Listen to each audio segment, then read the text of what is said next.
Olá, muito boa tarde. Seja bem-vindo ao programa de debates da Jovem Pan pelas redes sociais e também pelo YouTube, Os Dois Lados da Moeda, sempre discutindo um tema instigante que chama a atenção da sociedade. Eu sou o Thiago Muniz e hoje nós discutimos a questão das saídas temporárias da prisão, porque nós tivemos o Dia dos Pais neste fim de semana e a saída temporária foi concedida a internos do sistema penitenciário e eles devem estar dentro desta semana retornando aí aos estabelecimentos. Mas nós discutimos aqui se este benefício deve continuar se ele deve continuar sendo concedido e como ele deve ser concedido. Chama muito a atenção o caso que nós tivemos da saída temporária de Dia dos Pais concedido a Suzane von Richthofen, que justamente acabou indo para a cadeia por ter participado aí do assassinato dos pais dela. Nós estamos aqui discutindo este tema com dois nomes importantes do direito. Do meu lado direito está o doutor em Direito Penal e diretor-presidente do Instituto Avante Brasil, Luiz Flávio Gomes, posicionando de maneira contrária aí a esta maneira como são atualmente feitas as saídas temporárias. Do meu lado esquerdo, o advogado e diretor adjunto da Conectas Direitos Humanos, Marcos Fux, que se posiciona mais favoravelmente às saídas temporárias das prisões e como elas são concedidas. Mas nós vamos entender melhor esse tema, contar com a contribuição desses dois importantes especialistas para ajudar você também a formar uma opinião a respeito. Eu costumo começar os dois lados da moeda sempre com uma questão bastante elementar que define de uma primeira maneira como que os nossos dois convidados vão se posicionar, mas sempre deixo claro que eles podem se posicionar a qualquer momento e quem nos acompanha pelas redes, os nossos ouvintes, os nossos espectadores, também podem fazer por meio das redes sociais. Eu começo então com o Dr. Luiz Flávio Gomes. Dr. Luiz Flávio, como que são concedidas então as saídas temporárias e, na opinião do senhor, isso é feito de maneira indiscriminada? É necessário alguma mudança na maneira que elas são concedidas? Bem, vamos lá. Prazer enorme estar aqui, Thiago Muniz, com você, na Jovem Pan. Prazer enorme estar aqui também com o Marcos Fux, da Conectas Direitos Humanos. É o seguinte, saída temporária está na lei brasileira desde a década de 80. A lei brasileira é igual à lei dos países todos civilizados. Todos os países prevêem, quando o preso está no regime semiaberto, prevê a saída temporária de várias vezes por ano. No Brasil são 7 dias, esses 7 dias podem ser concedidos 5 vezes por ano. É a média, inclusive, mundial. Nada de novo até aqui, a lei brasileira está igual às outras leis. Até aqui não há absolutamente nada de diferente que o Brasil fosse objeto de uma atenção. Agora, a questão toda, a polêmica está em Suzane Richthofen. Suzane Richthofen já teve problemas com o posicionamento midiático e da população no Dia das Mães. Agora repetiu no Dia dos Pais. O que eu penso? A Suzane está no regime semiaberto e, preenchidos os requisitos legais, ela tem direito das 5 saídas. Porém, a minha pergunta, por que o judiciário se submete a um desgaste imenso de credibilidade, concedendo justamente para Suzane, que matou os pais, ajudou a matar os pais, por que conceder a saída bem neste dia? Isso não está na lei. O dia que sai não está na lei, é regimento interno, são decretos, são resoluções internas. A lei, inclusive, diz que o juiz tem que levar em conta as circunstâncias de cada preso, de cada pessoa. Então, poderia o juiz, tranquilamente, conceder a saída em outra data. Então, a questão que eu coloco é só isso.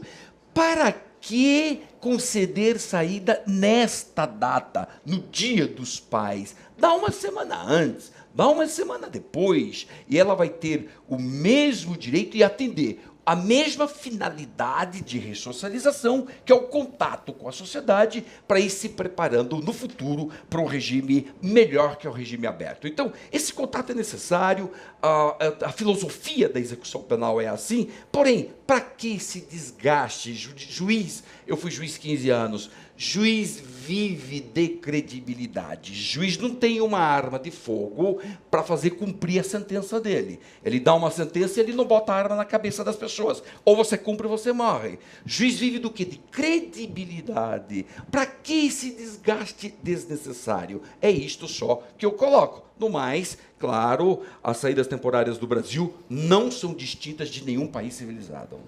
Senhor Fux, cabe alguma restrição ao direito à saída temporária, na opinião do senhor? Alguma mudança? Não. Primeiramente, boa tarde.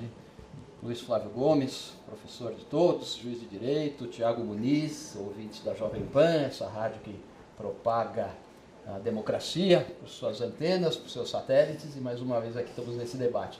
Me parece que não deve haver nenhum tipo de discriminação por parte do juiz da execução quando concede esse benefício.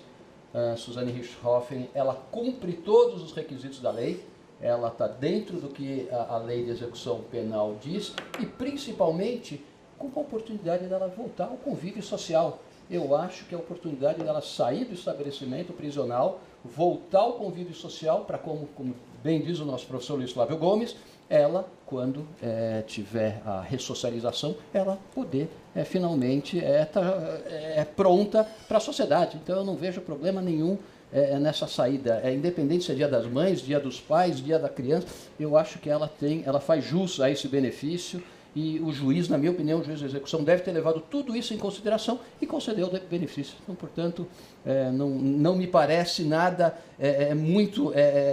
que cause tanto efeito midiático. Obviamente está causando por se tratar da Suzane Richthofen, mas, na minha opinião, o juiz determinou e ela deve voltar. O grande problema das saídas temporárias é aqueles que não voltam, mas só são 5% que não voltam. Então, esses 5% não podem ser responsáveis por todos aqueles. Então, eu acho que ela vai voltar como ela tem cumprido todas as determinações.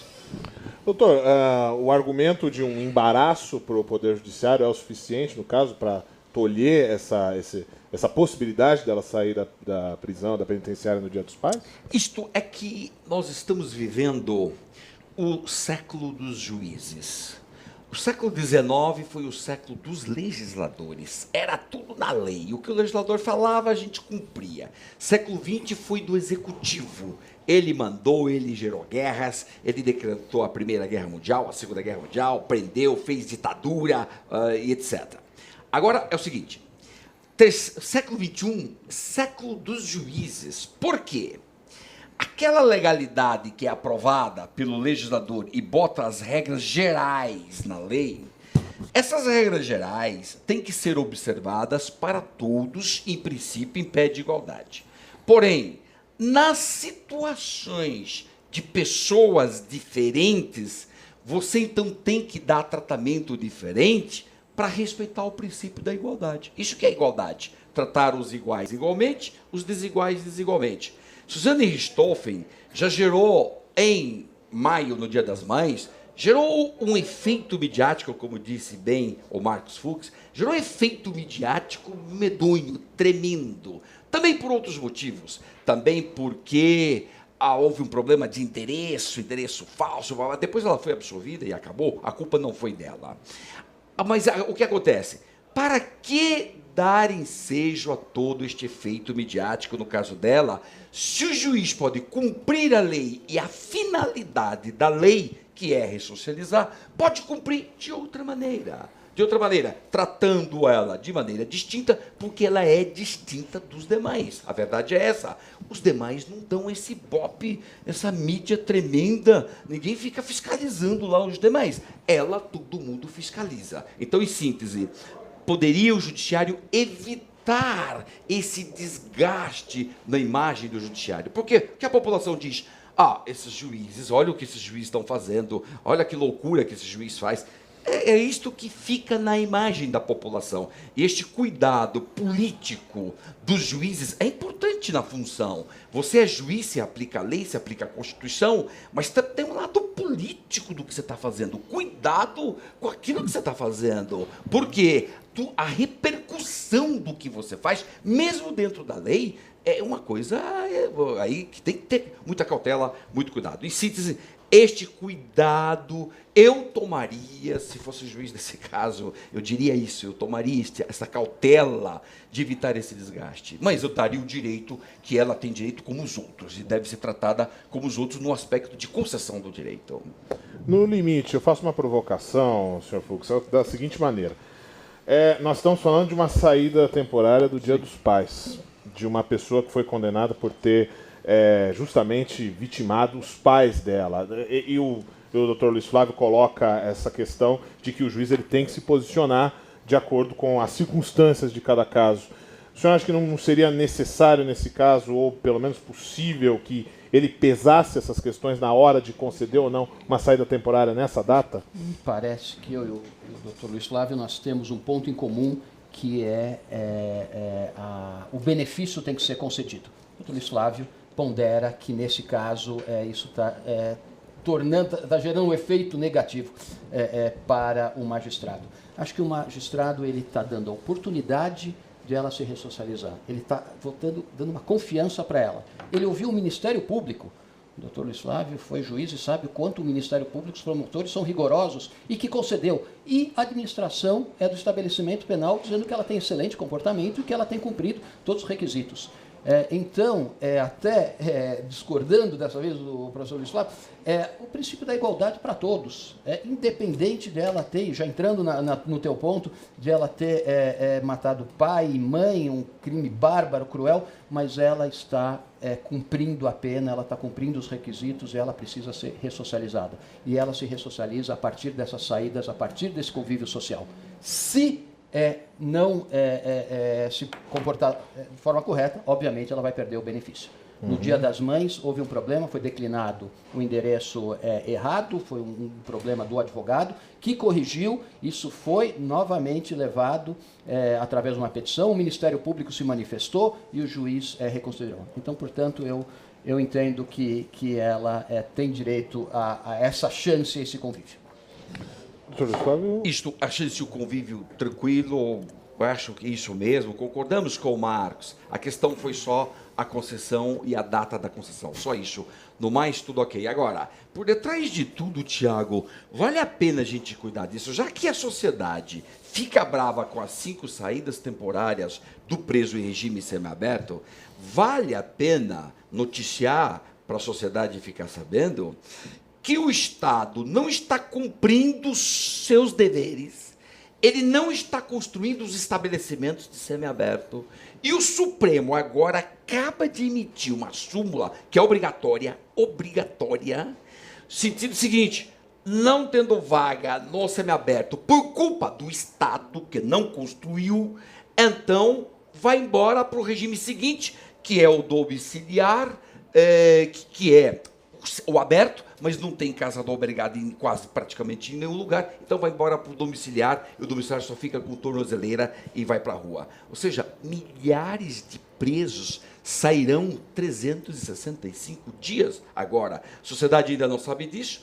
provavelmente ela vai discordar, vai achar uma barbaridade, e seria bom que a sociedade realmente reagisse, porque a falha é do Estado, a falência absoluta do sistema penitenciário é do Estado a responsabilidade. Isto já está acontecendo, a súmula já está sendo observada, a súmula 56, e tem que ser mesmo observada, e é assim que nós temos que encarar. É a sociedade civil entrar agora, tomar consciência disso e começar a exigir do Estado que cumpra seus deveres. Mas aí o senhor está... Então eu peço a opinião. Qual é a opinião do senhor? O senhor acha que as pessoas elas devem ser mantidas encarceradas em regime fechado, ou que se cumpra então essa súmula? Não, que cumpra a súmula.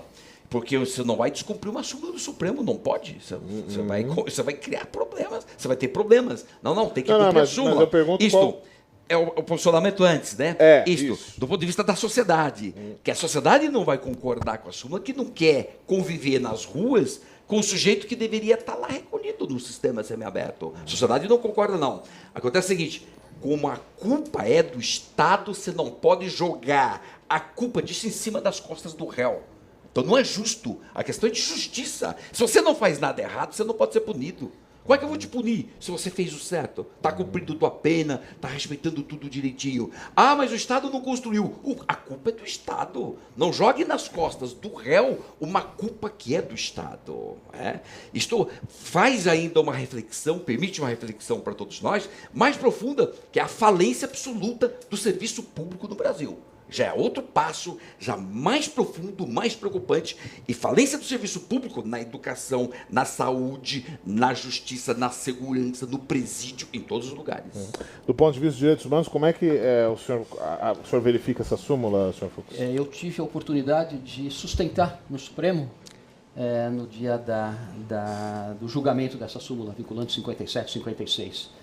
E é evidente que se o preso está cumprindo pena num regime que ele tem direito ao benefício, ele tem direito ao semiaberto, está cumprindo no fechado e não tem vaga no semiaberto, tornozeleira e ele vai para a rua.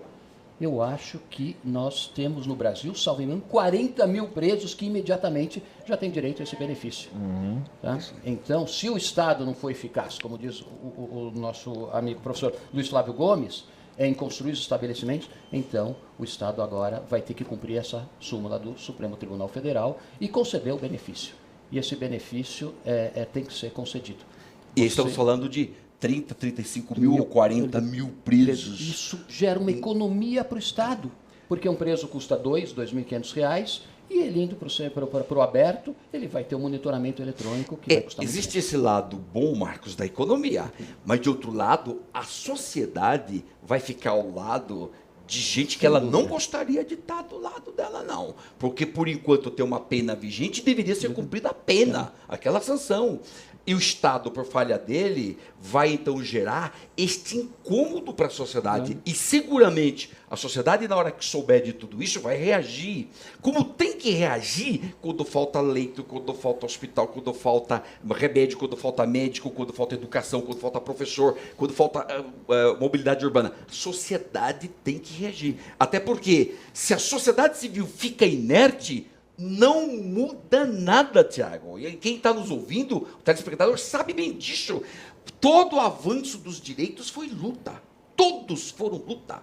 Nenhum direito cai de graça, porque quem está no poder não cede. Não cede. Você cede na hora que pressiona. Se eu não pressiono, o direito de voto foi pressão, saiu o direito de voto universal. O direito de voto da mulher foi pressão. Todos os direitos trabalhistas, os direitos previdenciários, todos os direitos, direito de propriedade na Inglaterra, os donos de terras tiveram que ir lá, pegar o pescoço do rei, botar o pescoço do rei ali quase que cortando o pescoço do rei. O rei, então, opa, cedo.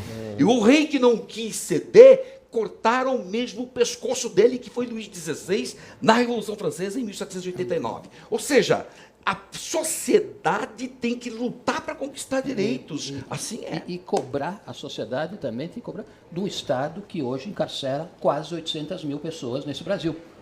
É a quarta maior população carcerária do planeta. E só não vamos chegar na terceira porque se todos os mandados de prisão fossem cumpridos. Então, nesse estado, temos 245 mil presos. E numa cela onde deviam ter 12, tem 60. Então, essa hipoteca, quem carrega é a sociedade quando o sujeito é assaltado aqui na esquina. Isso posto, senhor Fux, eu quero só retomar um pouco ao ponto inicial da nossa discussão. A gente fala em 5% das pessoas que cometem, que são dados benefícios da saída temporária, eles acabam não retornando. Mesmo 5%, 1% que seja, não é um pouco demais para a sociedade? E se essas pessoas potencialmente cometam crimes, não é um risco que o Estado corre perante os seus cidadãos? Qual é a equação que tem que ser feita? Se nesse feriado Dia dos Pais vão sair 20 mil presos e menos de 5% não retornam, eu acho que esses presos, quando forem capturados, vão perder o benefício, vão regredir o benefício. Então, eles vão pagar.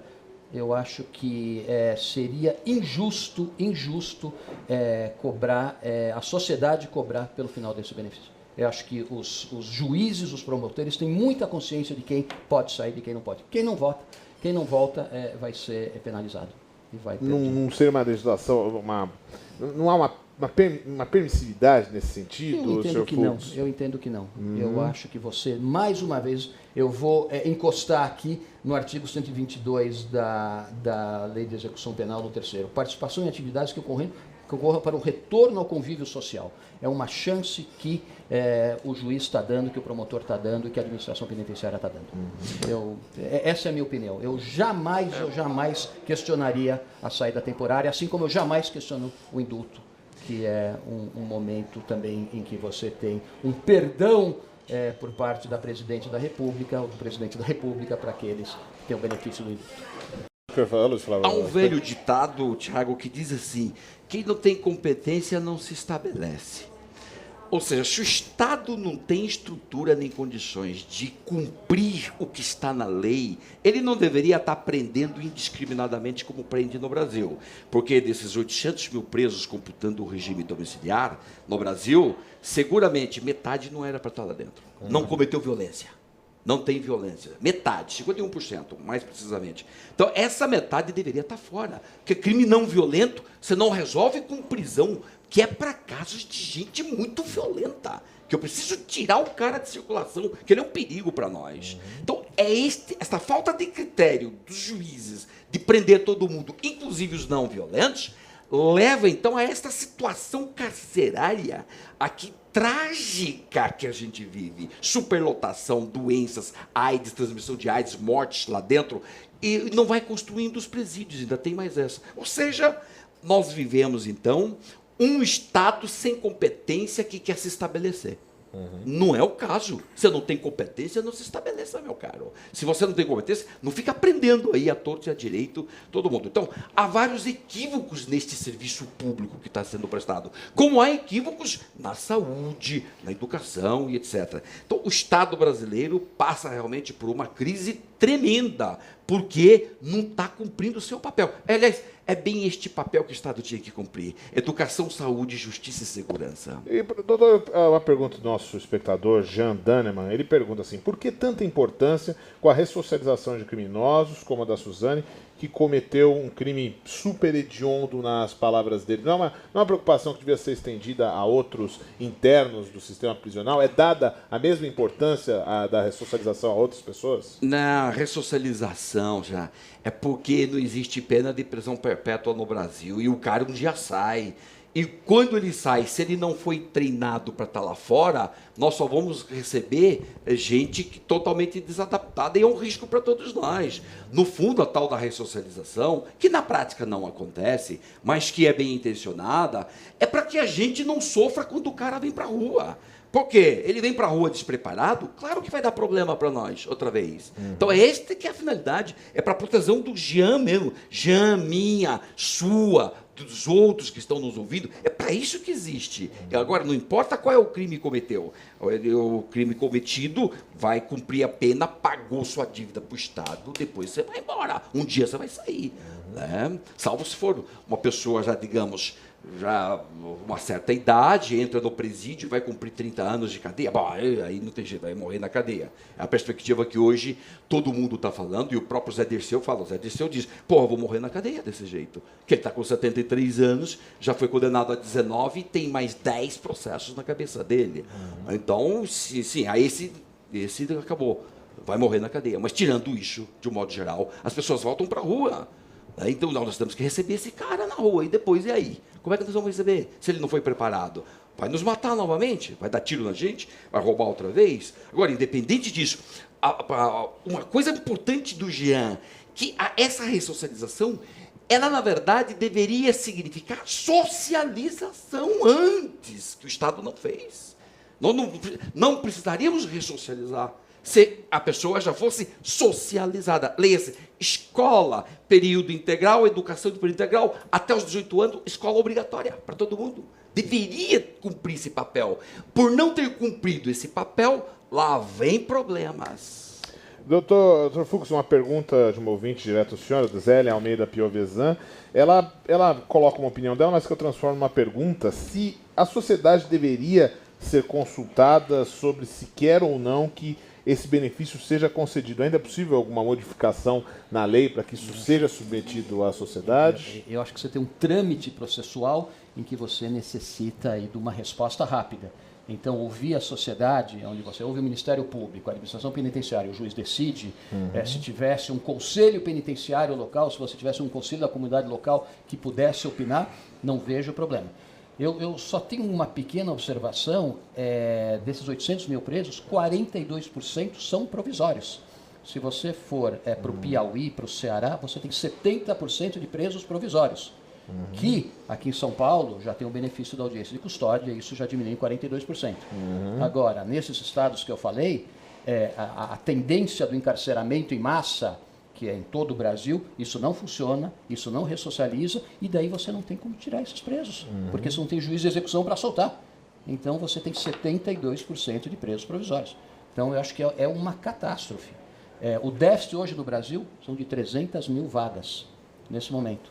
Eu acho que construir presídio também não é solução. Vamos pensar em justiça restaurativa, vamos pensar em alternativa à pena de prisão, vamos pensar em monitoramento eletrônico, vamos em mutirão, como o CNJ fez, quando o ministro Gilmar Mendes era presidente do CNJ. Acho que você tem uma forma enorme de dar uma melhorada no sistema prisional. Não me parece que essa política nefasta, errada de encarceramento em massa, onde são jovens de 18 a 25 anos, o doutor Luiz Flávio sabe disso, presos por tráfico, quando não é tráfico, quando é consumo, por furto, por roubo, não deveriam estar cumprindo. Como ele mesmo disse, metade não deveria estar lá cumprindo. Então nós podemos aqui lançar na Jovem Pan uma campanha pelo não encarceramento. Eu acho que temos que ter uma polícia que prende melhor, a polícia prende mal. Eu fui fazer audiência de custódia outro dia, o primeiro caso é um sujeito que tinha furtado abacaxi.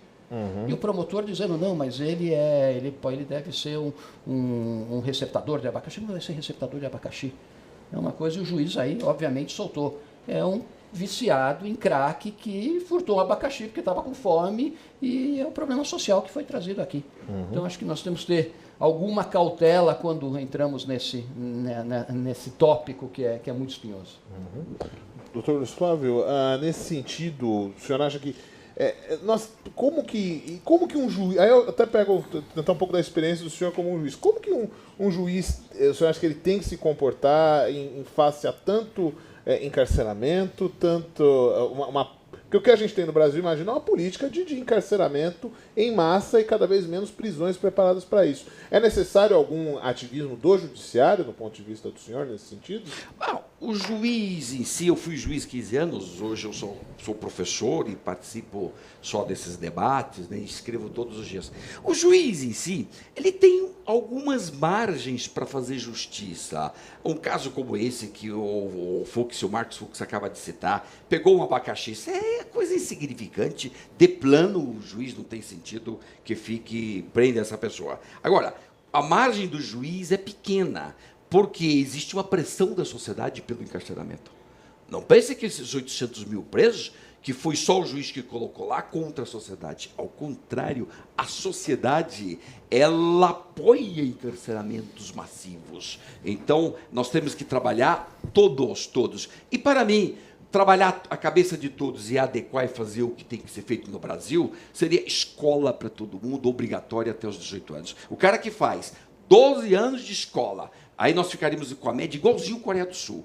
12 anos de escolaridade, hoje nossa média é 7,2 de escolaridade, igual ao Zimbábue, hoje. O Brasil é igual ao Zimbábue. Pois se a gente ficar 12 anos na escola em período integral e tudo e tal, a partir daí, o cara já tem 18 anos, é difícil ele delinquir nesta delinquência aqui de rua. Ele pode delinquir, tipo ir para uma empreiteira, e etc., e cometer crimes de corrupção, por exemplo. Mas essa de rua ele não cometeria mais. Então a solução está óbvia. Todo mundo concorda que a educação é a solução. No entanto, ninguém toma essa decisão. Porque não interessa para os grupos, para as elites dirigentes do país, não interessa a educação. Mas, doutor, o senhor me permita uma provocação, novamente invocando essa figura, o papel que o senhor desempenhou como juiz de direito. Não é o caso do judiciário, então, evidenciar esse problema? Porque, na verdade, se há o encarceramento, ok, essa pressão da sociedade, ela é importante de fato. Mas quem, no fim das contas, decide é o juiz perante os argumentos de defesa, promotoria e tudo mais. Não é então a hora de fazer perceber que esse tanto de prisão não é mais, o sistema não comporta mais? Não há uma necessidade do judiciário tomar a frente nessa questão? O juiz, ele poderia fazer isso nunca sozinho, teria que ser um conjunto de juízes, junto com instituições como a Conectas, como tantas outras ONGs no Brasil, um movimento nacional, envolver a sociedade civil nessa história toda, porque o juiz sozinho não faz chover, não faz verão, mas um conjunto de juízes, sim, e, ademais, o juiz, nesse caso, se posicionar pensando em termos de um projeto de país. Mas nem as elites têm projeto de país, imagine exigir dos juízes um projeto de país. Nós nunca tivemos um projeto de nação, nunca na nossa história. As elites sempre nos sugaram, nos roubam, cometem corrupção, são contra a escolarização do povo. Para eles é preferível que uma parte do povo, hoje é 1/3, 60 milhões de fato está excluído de tudo, eles preferem isso a dar escolaridade para todo mundo. Então, em síntese, os juízes com sociedade civil poderiam levar essa luta adiante, que é uma luta de país, para fazer um projeto de país, que não é o projeto de quem está na cúpula do país, dominando e roubando. Eles não pensam em país, eles pensam no interesse deles. Do ponto de vista da entidade de direitos humanos, senhor Fux, que eu estou vendo que o nosso debate acabou muito rumando também para como estão estabelecidas as condições carcerárias aqui no país. Qual é a contribuição que é possível fazer das entidades de direitos humanos? E eu faço um adendo, quando na verdade muitas vezes elas são até marginalizadas por defender os temas que elas defendem. Que tipo de contribuição é feita nesse debate por parte das entidades? Eu acho que as entidades de direitos humanos têm um papel fundamental de denunciar, de fiscalizar, de ajudar na fiscalização do sistema prisional e de levar isso para a mídia e ingressar com ações de reparação de danos quando necessário. Você tem falta de médico, falta de dentista, alimentação adequada, falta de higiene, 60 presos numa cela onde deveriam ter 12, você tem o caos do sistema prisional, você tem revistas vexatórias que continuam, apesar de já fazer 2 anos que o Estado deveria ter colocado scanners nos estabelecimentos. Então você tem o caos, você tem a falência do sistema prisional. E acho que as entidades de direitos humanos trabalham pela incentivação das audiências de custódia, pelos maus tratos, pelo desencarceramento em massa, por respeito ao preso. O preso um dia vai estar desse lado. E também pela ressocialização. O preso deveria ter direito a estudo, a lazer, a trabalho. Eu visito unidades que não tem nenhuma oficina de trabalho, absolutamente nada. Ele tem isso, ele vai ter remissão da pena. O ministro Barroso, outro dia, numa decisão inédita, ele condenou o Estado numa decisão em que o preso dormiu durante 5 anos com a cabeça para o vaso sanitário da unidade e ele teve direito a essa remissão. Então, eu acho que temos que, além de drogas, que está no Supremo agora, o professor Luiz Flávio sabe bem, o quanto isso vai refletir positivamente. Eu acho que a sociedade civil, as entidades de direitos humanos estão exercendo esse papel de pressionar também o legislativo. Você tem um legislativo hoje que está voltado à bala, à Bíblia, ao business. Você perdeu um legislativo que só pensa em dificultar, em enrijecer as leis, onde você tem leis cada vez piores. E quanto mais você aumenta o tempo de pena, menor você tem mais violência. E aí eles vêm com essa ideia, não, vamos reduzir a maioridade. Isso é totalmente contrário. Esse sistema prisional que a gente está falando aqui vai ficar pior ainda. E você não vai ajudar em nada os adolescentes. É um tema que a gente pode desenvolver até melhor em outra conversa, mas nós já nos aproximamos do final desse debate. E da mesma maneira que nós começamos, eu peço para que os nossos entrevistados coloquem em aproximadamente 1 minuto, porque se colocam favorável ou contrário ao ponto de vista que nós falamos inicialmente, que é a questão da saída temporária nas prisões. Em 1 minuto, doutor Luiz Flávio, o senhor fala que é necessário que existam algumas restrições dependendo de cada crime. Gostaria que o senhor voltasse a esse ponto. Isso, o juiz tem essa margem de adequar a saída temporária conforme cada preso. Aliás, a execução penal está toda ela fundada na individualização da pena. Por isso que se fala no exame criminológico, em outros exames, em orientação toda social, psicológica, etc. É isso que não se cumpre. Está na lei, pode fazer, mas uma coisa é a prática social, outra coisa é o texto legal. Há uma dissintonia, a gente não cumpre. É um pouco da nossa tradição, é de se lamentar isto. A execução penal no Brasil poderia ser bem melhor, mais correta e mais de acordo, inclusive, com o que pensa a sociedade. Mas as leis no Brasil, muitas vezes, são mais, digamos, fantasia do que realidade. É uma pena, é uma pena. Bom, e agora mais um minuto para o advogado, diretor adjunto da Conectas Direitos Humanos, o senhor Marco Fux, por favor. Bom, no caso, o senhor acha que a concessão da temporada pode ser feita sem restrições? Sim, acho que todos são iguais perante a lei. Me parece que estamos diante de um caso realmente midiático, mas que o juiz não levou isso em consideração, agiu de forma corretíssima, assim como o Ministério Público, assim como a administração penitenciária. Ela vai ter esse convívio social. Cada vez mais que ela sair dentro desse limite de 4 ou 5 saídas, ela vai se aproximando mais um convívio social para quando ela efetivamente receber a liberdade, ela poder ter uma saída digna, uma saída respeitando a sociedade e que ela seja respeitada. Muito bem, nós falamos mais uma vez do programa Os Dois Lados da Moeda, o espaço de debates aqui da programação da Rádio Jovem Pan, onde nós recebemos o doutor em Direito Penal e diretor-presidente do Instituto Avante Brasil, Luiz Flávio Gomes, e também o advogado e diretor adjunto da Conectas Direitos Humanos, Marcos Fux. Espero que você também tenha aproveitado esse debate, que foi para além até do nosso tema proposto, se expandiu por várias outras questões do direito penal, da questão carcerária, mas este é o objetivo deste espaço, que é de debate e de discussão aqui na Jovem Pan. Eu sou Tiago Muniz e até uma próxima oportunidade.